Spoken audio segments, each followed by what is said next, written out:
What's going on, guys? John Elder here from CourseTherapy.com, and in this episode, I want to talk about how long your courses should be at Udemy.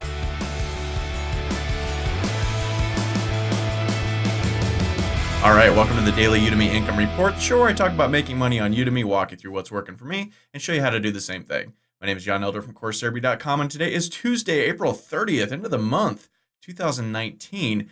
And in this episode, I want to talk about course length, give you some tips, some advice, tell you what the sweet spot is in my opinion, and all the good stuff. But before we get started, let's take a look at yesterday's numbers. Okay, so yesterday was the 29th.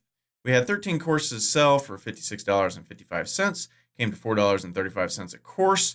Refunds bopped up by 2 to $115.73. Still not bad for the second to last day of the month. We'll take that anytime. Reviews were 4. We'll take a look at those in just a second. So month to date, $2,025. We always like to cross that $2,000 mark, and that's nice. And of course, that doesn't count Udemy for Business, which will come in sometime next week, and we'll see what those numbers are. So not bad. 462 courses sold so far, 190 reviews. Promotional activity stayed the same at 160, and total enrollments jumped to 126,789, and average rating stayed at 4.52. So taking a look at my profile page really quickly, udemy.com/user/John Elder 3, we see 51,333 students, 40 courses, 3,062 reviews, and check this out. We finally got the hot and new badge for one of these Node courses. Now, yesterday, the new badge dropped off of this one because it had been longer than, 6 weeks or whatever, however long it's supposed to take for the new badge to run its course. This one we released like a week later, so we still have a week or so of the potentially hot and new badge.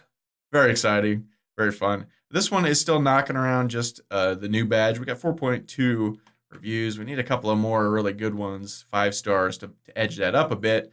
But still have good hopes for that one. Going to the next page, we see the Django course is still highest rated. This has been fantastic. It's been almost 2 months that one of these 2 courses has been the highest rated Django course. So very, very cool. And finally, if we go to the third page, well, this one's still highest rated, but it always is. We don't care. But this one is still Ruby on Rails stock market app. Still today, a highest rated Ruby on Rails course. So we are dominating 2 solid categories, Ruby on Rails and Django, which are 2 of the most popular categories on Udemy with highest rated courses. So fantastic. Love to see that. All right, so let's take a look at those reviews. We have 4 for the new SQL course, 5 stars, and 4 stars. The course covered all the basics of Ruby programming. All right, not many reviews this time, but still not very bad. So in this episode, I want to talk about course length. How long should your course be? And this is a big debate. I've talked about this in other episodes, but still, this is a huge sort of thing to talk about. And people are all over the spectrum on this. Some people say you have to have courses that are like 30 hours long, because all the best-selling courses seem to be ones that are like 30 plus hours long or more. There are other people that are on the other end of the spectrum that said, just a couple hours is good enough. I'm right here on the Udemy course quality checklist, and you can see this is at s3.amazonaws.udemy-images/support/course quality checklist en.pdf. You could find this just by looking through their documentation on the Udemy website. And here are the minimum requirements, right? So the very minimum that you have to have in order to publish a course, have it accepted at Udemy, is it has to have at least 30 minutes of video content and at least 5 separate videos, lectures, right? And then there's some other stuff, we don't really care about, video quality and audio quality and all that good stuff.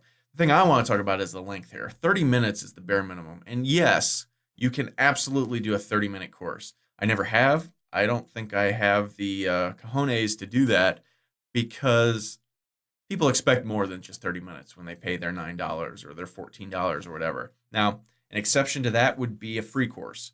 If you're just going to launch a course and keep it free forever, 30 minutes is just fine for a free course. If you're going to try and use that to funnel into other courses that you sell or something, that's a great strategy. You might, check that out.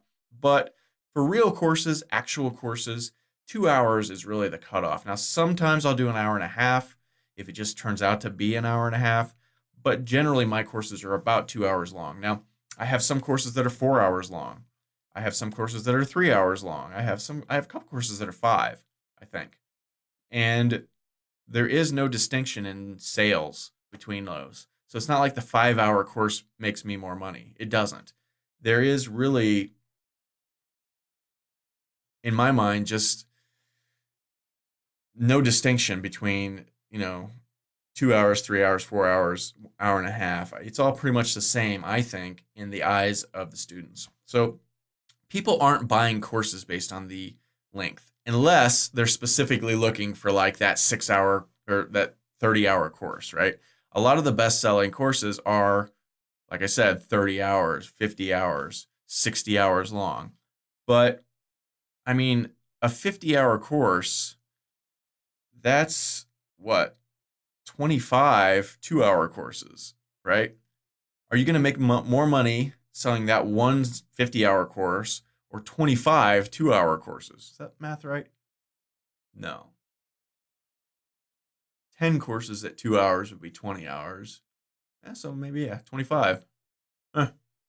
Yeah. So, like, what do you think is going to do better? 25 courses that are 2 hours long or one course that's 50 hours long, right?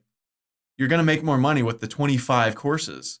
Even if they only make $100 a month, that's $2,500 a month versus maybe this one makes, $1,000 a month, right? Which is better? It's going to take you the same amount of time to do 25 courses as it would to take one course for, 30 hours. And a lot of these things that are 30 hours long, there's shenanigans involved. They're not giving you instructions for 30 hours, right? They're doing 10 hours of stuff and then like some quizzes, some, exercises where, they walk you through the answers, So it's not really straight out a lot of the times, 50 hours of just intense instruction. Like, I don't even know how you would do that. Like, the things I teach, I don't say I'm going to make a 2-hour course. I just start recording. And it ends up being usually around 2 hours. That's sort of the level I have of knowledge for a thing. I can cram in a bunch of stuff in 2 hours, but I'm precise, right? I'm very focused and precise. I can get a thing across in 3 minutes that takes somebody else a half an hour to explain. I've always been that way. So, mine are hard packed with lots of information. I just talk fast. I get it across fast. And it's just the way I am. I could go much slower and drag out a 2-hour course into a 10-hour course, but who really benefits from that? The students don't. It's the same amount of information. So that's just what I do. So in my opinion, stick to the 2-hour courses. You can crank out more. The more courses you have, the more money you make. The more courses you have, the more momentum you have, right? Just putting all your eggs in one basket with one course that could get de-indexed tomorrow. You might be selling great, but then somebody else comes out. If you have a 50-hour course, somebody might come out with a 60-hour course. Now suddenly it's selling more than yours. Like, now what do? You've spent 6 months making this course and it's not making much money. Versus if you make a 2-hour course and you make 50 of them, half of them might tank, but you've got the other half that are superstars. So you're playing the numbers, and that's just the best way to do it. So that's it for today's report. If you like this episode, be sure to smash the like button below, subscribe to the channel, and check out CourseTherapy.com for more tips, tricks, and online course awesomeness. My name is John Elder from CourseTherapy.com. We'll see you again tomorrow morning.